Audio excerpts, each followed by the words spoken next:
Menjelang akhir tahun 2025, Asia Tenggara berubah lebih cepat dari yang diperkirakan siapapun.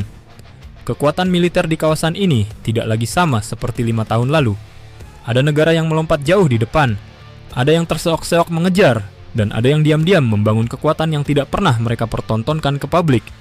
Inilah wajah Asia Tenggara menjelang akhir 2025. Berubah cepat, tidak stabil, dan penuh kejutan bagi siapapun yang memperhatikan dari dekat.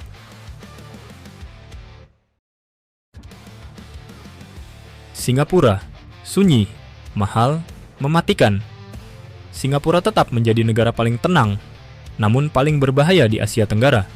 Mereka jarang bicara, jarang pamer, tapi setiap pembeliannya adalah kelas dunia, bukan main-main.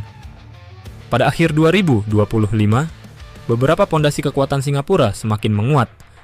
F-35B mulai memasuki fase integrasi penuh, menempatkan RSAF sebagai satu-satunya operator jet siluman generasi kelima di Asia Tenggara.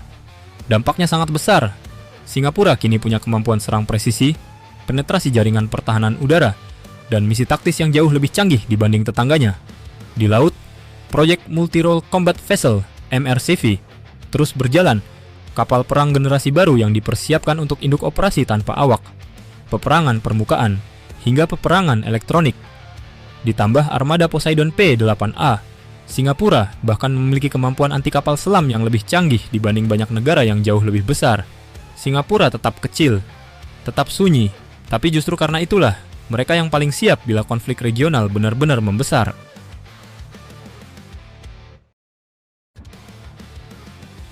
Vietnam, rudal lokal, kejutan besar.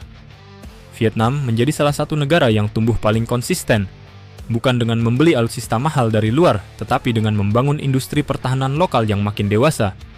Rudal-rudal buatan dalam negeri seperti TL-01, VCM-01, dan pengembangan rudal anti kapal berbasis teknologi KH-35 terus diperkuat.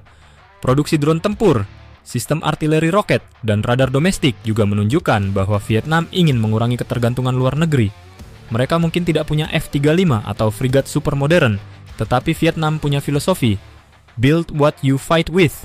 Mereka membangun apa yang akan mereka gunakan dan memastikan stoknya banyak. Di tengah ketegangan dengan Cina di Laut Cina Selatan, strategi ini menjadikan Vietnam negara yang tidak bisa dianggap enteng karena setiap tahun kemampuan tempurnya meningkat dengan cara paling stabil di kawasan.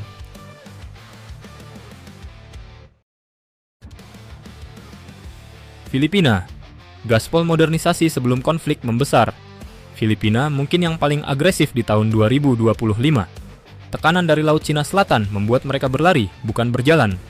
Mereka memperkuat armada fregat dan korvet baru, menambah kapal-kapal modern buatan Korea Selatan. Di udara, tambahan Black Hawk memberikan kemampuan mobilitas cepat di banyak pulau, sementara proyek jet tempur baru terus dikebut, meskipun belum jelas siapa pemenangnya. Yang paling signifikan adalah penambahan sistem rudal permukaan ke permukaan dan pertahanan pantai, sebuah langkah berani untuk mengunci garis pantai dari kapal asing. Filipina tahu mereka tidak bisa menandingi Cina, tapi mereka bisa membuat harga serangan terhadap Filipina menjadi terlalu mahal. Modernisasi cepat ini menjadikan Filipina salah satu negara dengan percepatan kekuatan paling drastis di ASEAN.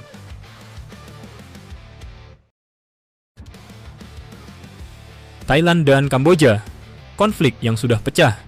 Di daratan Asia Tenggara, salah satu perkembangan paling serius adalah konflik yang benar-benar pecah antara Thailand dan Kamboja.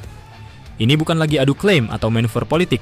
Ini konflik nyata, memakan korban jiwa, memaksa warga sipil mengungsi, dan mengguncang stabilitas kawasan. Serangan mortir, baku tembak sporadis, dan bentrokan antar pasukan terjadi di beberapa titik. Perbatasan yang dulu hanya tegang, kini berubah menjadi garis kontak. Thailand, dengan anggaran militernya yang lebih besar, memperkuat perbatasan dengan satuan mekanis tambahan, sistem artileri, dan mempercepat pengadaan pesawat tempur pengganti F-5 dan Gripen C yang mulai menua.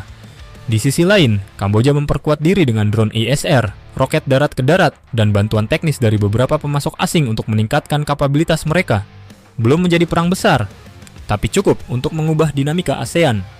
Konflik ini memaksa kedua negara masuk era modernisasi yang sebelumnya tidak mereka rencanakan.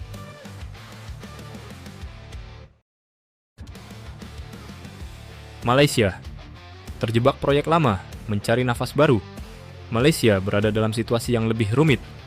Alih-alih berlari mengejar tetangga, mereka malah tersendat di beberapa proyek besar, proyek LMS Maharajalela masih menjadi sorotan, molor, bermasalah, dan jauh dari hasil yang diinginkan. Di udara, Malaysia sibuk berburu jet tempur bekas Kuwait, yaitu Hornet lama yang sebenarnya sudah lewat masa emasnya. Padahal 2025 menjadi tahun ketika hampir semua negara ASEAN mempercepat modernisasi. Malaysia tampak terjebak dalam keputusan politik, anggaran yang ketat, dan proyek-proyek yang tidak sesuai harapan.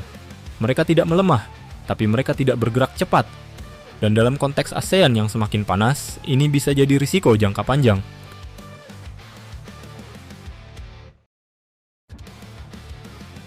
Indonesia, lompatan yang paling mencolok di ASEAN. Dan kini kita masuk ke negara yang paling banyak membuat kejutan pada 2025. Indonesia tidak lagi bergerak pelan seperti tahun-tahun sebelumnya. 2025 adalah tahun ketika modernisasi benar-benar dipacu besar-besaran. Di udara, Rafale sudah mulai terbang di Prancis. Pilot-pilot TNI Angkatan Udara mulai adaptasi, dan batch pertama akan memasuki masa transisi ke Indonesia. Program FN-16 EMLU selesai, armada diperpanjang usia pakainya, dan daya tempur meningkat signifikan. Di laut, fregat PPA Brawijaya Class menjadi game changer. Indonesia bahkan mengambil slot produksi negara lain. Metode dibegal, Elgan, untuk mempercepat kedatangan kapal. Kapal kedua, KRI Prabu Siliwangi, juga menyusul dan memperkuat garis depan Angkatan Laut. Di domain strategis, Indonesia membuat langkah paling mengejutkan. Rudal balistik Han dari Turki resmi tiba, dengan jangkauan hingga ratusan kilometer.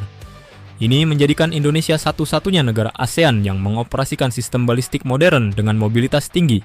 Di darat, modernisasi seragam baru, drone, radar, dan pertahanan udara berlapis terus dibangun. Untuk pertama kalinya dalam lebih dari 1 dekade, Indonesia bukan hanya mengejar ketertinggalan, tapi mulai meninggalkan negara lain dalam beberapa bidang.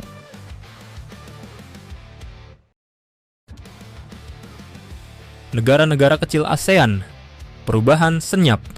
Laos, Myanmar, Brunei, dan Kamboja juga menunjukkan perubahan. Meski tidak secepat negara besar, mereka memperkuat drone tempur murah, sistem artileri roket, hingga kerjasama pertahanan dengan negara besar seperti Cina dan Rusia. Gerakannya kecil, tapi cukup untuk menunjukkan bahwa seluruh ASEAN kini bergerak, tidak ada yang benar-benar diam.